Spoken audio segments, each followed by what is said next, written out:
This has been amazing. So encouraging. All right. So, as I sat in my dining room in 2017, and I read the story of Walt Heyer. Who knows Walt Heyer?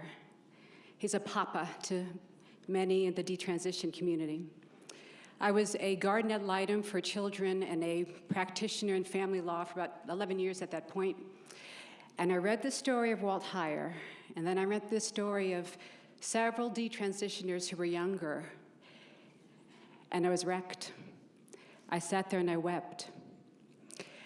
And I just somehow knew, call it God, call it instinct, whatever, that I simply could not continue with business as usual. So I closed my practice with the blessing of my then husband and commenced on this journey, which is now Child and Parental Rights Campaign. That is our organization. I'm the president and general counsel. We now have, and that was 2019 that we finally opened. We now have 4 attorneys in several different states, so we have lawsuits around the country. We engage in litigation, advocacy, school board, changing of school boards, and legislation. But probably the most important things are the stories of our clients. So what is going on in schools? We already had, I believe it was Lior, who gave us a pretty darn good, for a non-attorney, overview of the law and and the misappropriation. He's brilliant, though.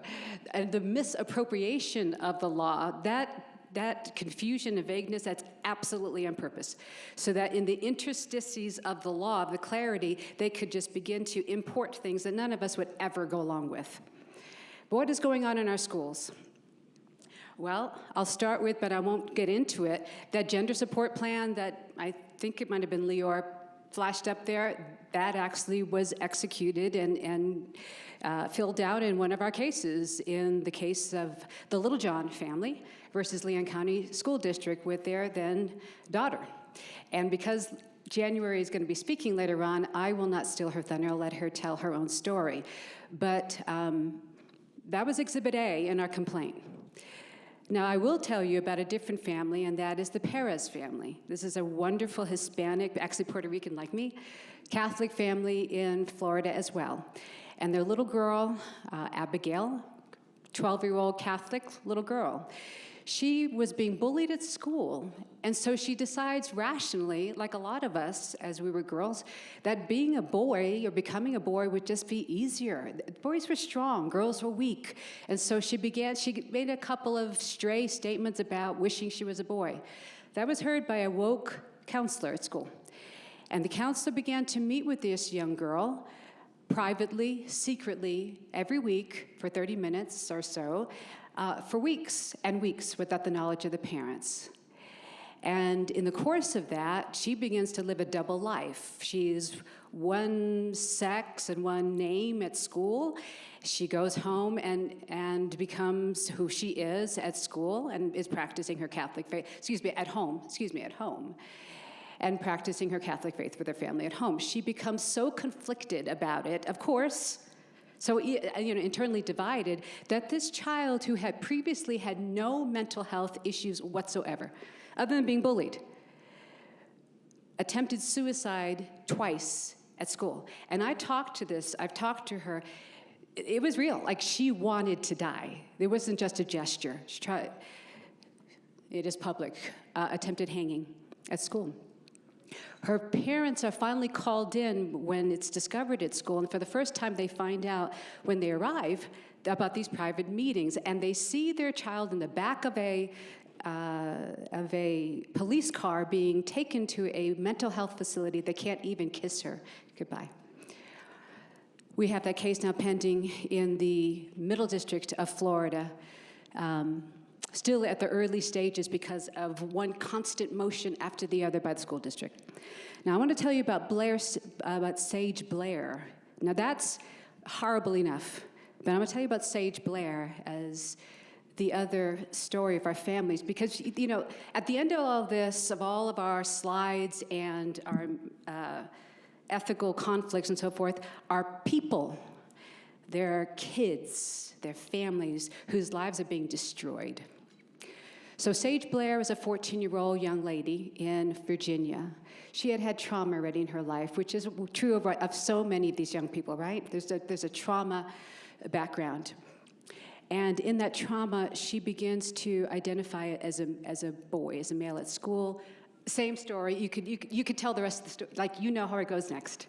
She begins to be secretly affirmed at school, dual life, different name, purposely deceiving the parents, calling her one thing when they're around, calling her another thing while she's there at school, blah, blah, blah. However, it got more serious. The boys there began to bully her and sexually harass her, threaten her very seriously. And the counselor tells her, well, because you're a boy, you should use the boys' bathroom. So she's now there in private with these same boys that are threatening her to rape her and so forth and harassing her, now with no adults that protect her. And they sexually assault her and threaten to kill her and her family. Well, this 14-year-old girl, she's not an adult. She doesn't process this threat like we adults would.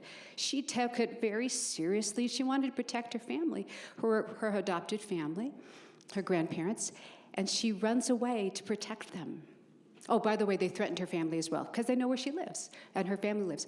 She runs away, and she runs into the arms of the inevitably waiting pedophiles that are out there. And this story, I tell you, this story, you know, almost regardless of what ends up happening in court, this story so exposes what is embedded in our culture that is such a danger to our children.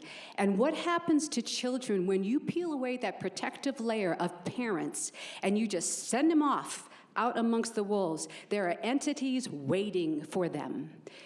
And so a pedophile found her, raped her. This is a child that had never had a kiss. He took her innocence repeatedly and had other men do the same and trafficked her across state lines.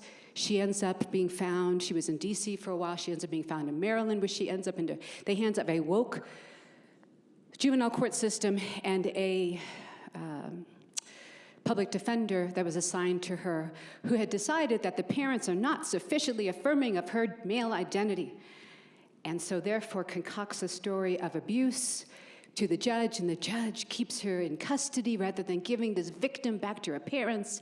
And guess where he places her? In a facility for troubled males. Guess what happens to her while she's there? She's sexually assaulted multiple times again. She runs away for her own protection. And she ends up being picked up by, guess who? This is not rocket science. More pedophiles out there with sex trafficked over state lines to Texas, where she was finally found by the Texas law enforcement, who had the common sense and decency to finally return her to her family. FBI was involved, criminal prosecutions. This is our case. We now had in Virginia. So, these cases are difficult. We are caught up in the appellate court system, but we're seeking to set precedent. If nothing else, we're seeking to change the risk analysis of our school system. Yes, school attorneys are risk averse. Okay, well, they want to take us, we want them to take us into account when they do their risk assessment, okay?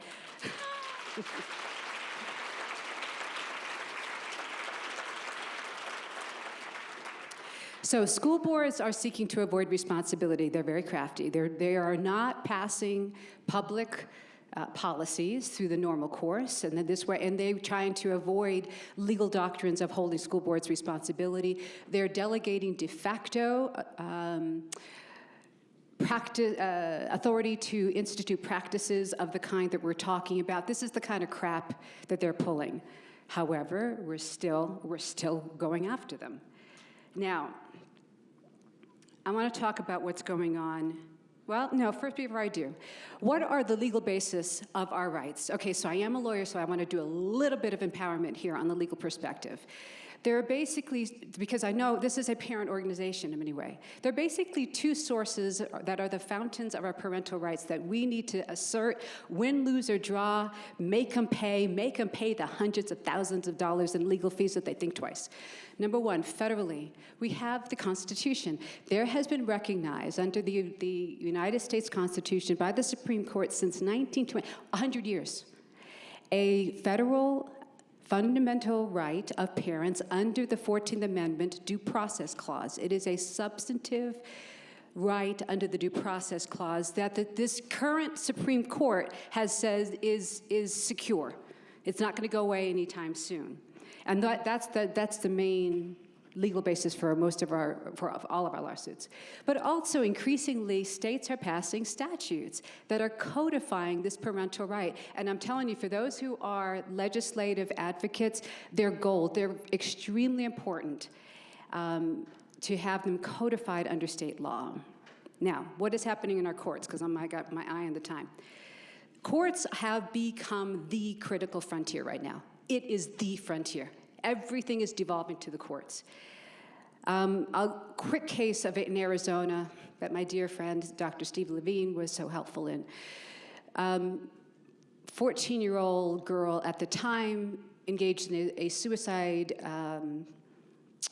gesture, took a number of pills that could not possibly have harmed her. I think she was schooled on how to do this. But her parents didn't know that, so they took her to the emergency room. And then the emergency room had her checked into a mental health facility. And at the mental health facility, they discovered, oh, you identify as a male, and your parents don't affirm that. So long story short, they call in Child Protective Services. These parents, this began 3 years ago, have never seen their child again. The mother actually did see her briefly. The father has not seen her. Because once CPS took custody of this child, we had a monster of a case. Now, we had two cases, and so I'm going to use this to demonstrate something that I want us all to activate about. There was case one and case two. In the first case, which I tried in Arizona, we won. We were able to convince the court, with the help of Dr. Levine, that the parents does not meet the statutory definition of abuse and neglect. If parents are holding on to biological reality for this child. And the judge was very reluctantly had to agree with us, and so we won, and we were going to get custody of this child back. And the parents they had their little home group, the Christian home group, and they had, were celebrating. And in the midst of that, when they went to go pick up the child, the father went to pick up the child, their gender-affirming woke center that she was in cooperated with her creating such a scene that the police had to take her into custody, threatening suicide, threatening homicide of her family. If you take me, I'm effing going to kill myself. I'm going to kill you all. Well, the police had to take her into custody. She was not seen again. Called in CPS immediately that night, took her back into care. And now in the second case that I was attempting to try with local counsel, something had happened in the intervening weeks. And it was that the judge had received judicial training. This is something, I'm telling you, this is something we have got to expose. Because we talked about the independence of the judiciary, it's something that makes America exceptional. However, we are seeing the erosion of that through a cancer that is in the venous system of our judicial system, where judges are getting training from the likes of Glesson and the Human Rights Campaign attorneys and ACLU attorneys about this whole arena and how you must affirm, and it's abuse not to affirm, and the crap statistics that they put out there, blah, blah, blah. And the judges are accepting that as truth. So when the parents go to stand before them, it's now becoming almost impossible to get justice. So by the time we went and were trying the second case, we were dead to this judge. The judge had no ears to hear our very obvious arguments about it, and the parents gave up. They were worn out, they were exhausted, and they gave up custody of this child. So, being that the courts are the frontier, we have got to win at the courts, we need your help. We need expert witnesses. A number of you are psychologists, psychiatrists, medical doctors. You can't win these cases without expert witnesses, period, end of story. But we also need expert consultants who, even behind the scenes, will be able to help the attorneys, many times they're attorney generals or others like myself, to be able to parse the mountains of literature, understand it, help us work it, help us to turn it into evidence, etc. We need detransitioner witnesses. I'm going to come back for just a minute. The detransitioner voices, I'm convinced, are the margin of victory in these cases. The expert witnesses is sort of like the prima facie case. You have to have it, but the detransition gets over the top. Along with the parent witnesses, we have many parents, and many here, whose child has been taken captive by this ideology, has been harmed, socially, psychologically, physically. Your voices also, I had a case in Missouri where a parent's voice was absolutely heard by the judges. Your voices are also extremely important. And then we need writers and journalists. Lisa, I know wherever you are, you've been, I remember when I first met you, and you were so discouraged. But I'm glad to see that you're more encouraged, and that there's so many more with you. Why? Because the writers and the journalists, I see them as the Air Force. Before they send in ground troops, they soften up the ground for the ground troops by sending in the Air Force, right? To establish some superiority or make some progress in the air. That's exactly what our journalists are. You need to go into the atmosphere, the cultural atmosphere, and begin to change the narrative, the understanding, even before or with the legal team that is now the infantry that goes into the court system. You understand what I'm saying? You're very important, you journalists. And then we need the political activists. We have to continue to pass state laws because the federal government has become so toxic. At least as it is currently constituted, that's got to change. But until that changes, or even after it does, it can always change back. So the last line of defense for the citizens of this nation is federalism. And so it's the state laws that protect parents and women and children. All right, I'd like to close my comments with this. I believe with all my heart and soul, I have given my life to this. And so with everything that's in me, I believe we have legitimate cause for optimism at this point. I'd like to respectfully to Ms. O'Malley that we are not at the end of the beginning, but to propose that we're at the beginning of the end. Why? Stella, sorry, wherever you are.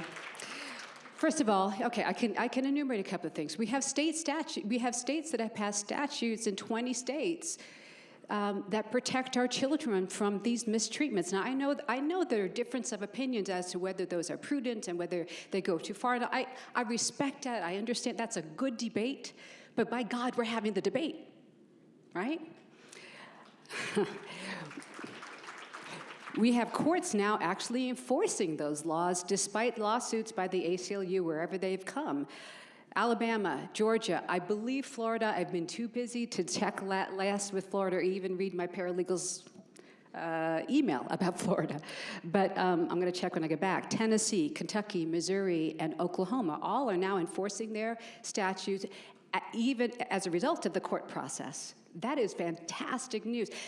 Okay, so whether you agree or disagree with the statute, if your state legislature, the people of your state, has deemed these mistreatments to be harmful to children, do you see how it changes the narrative? It puts us on the offense, and it requires then this medical community, you defend why you're doing this. You defend it. Don't make us defend why we're upholding reality any longer. All right? And then we have the voices of the detransitioners and the parents of impacted kids. And these recent lawsuits that are coming out, and kudos to the law firm that had the you-know-whats to sue the AAP.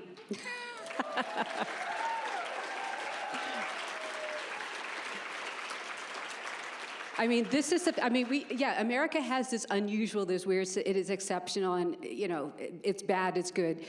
But this is how in America we affect change, is through the court system, the private attorney generals, so to speak, as it's called. And then we have this. We have parents who are overcoming their identity crisis. I propose to you, in small part, that perhaps we are here, again, in small part, and our kids are having identity crisis because we, as parents, I'm a parent, have had a bit of an identity crisis.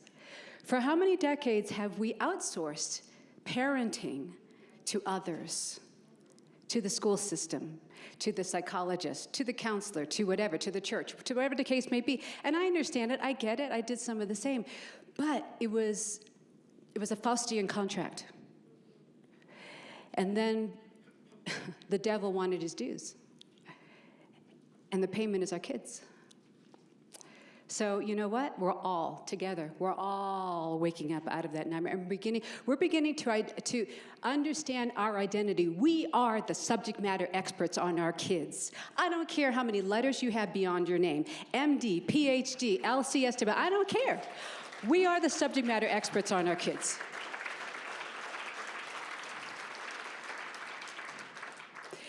And then there's this. And I guess I'm going to kind of sort of start to end here. And that is that our side is uniting. The other side is crazy. And, and at some level, whether it's conscious or unconscious, I believe there's evil underneath motivating. I'm not saying that every person who is engaging this, that they are personally evil. You can be a good person doing evil things because you're deceived, okay? But what they do have is this crazy, freaky, effective messaging, and they have unity. When one of them coughs, the rest of them catches a cold. It's just amazing, right? And for a while, we were kind of all doing our thing, trying to just function and respond. But however, we're beginning to become united. And that is Genspect's strength.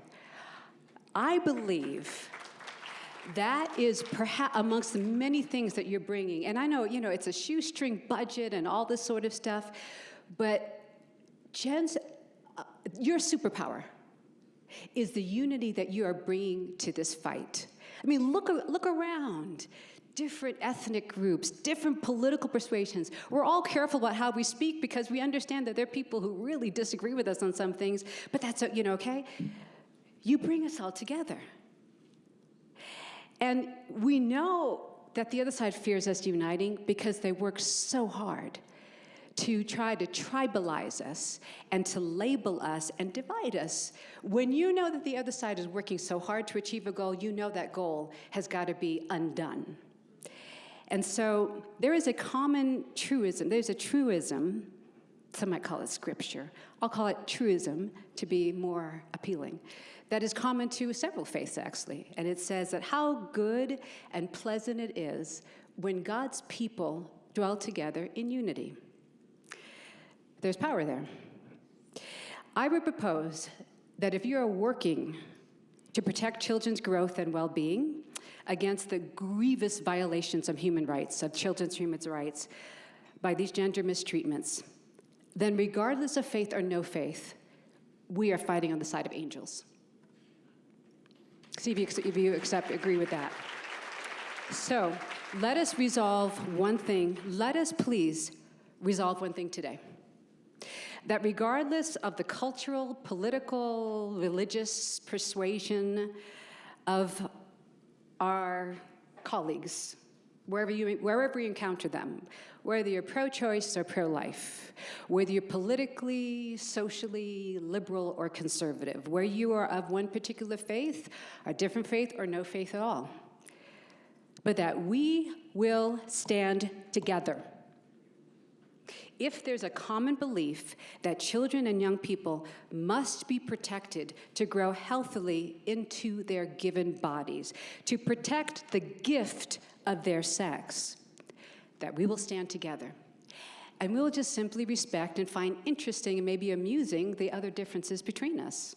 I mean, look at me and Jamie Reid, right? It's just amazing. We will resolve to not allow ourselves or our ally. There have been many times I take interviews about an ally where there's an angle they're angry for.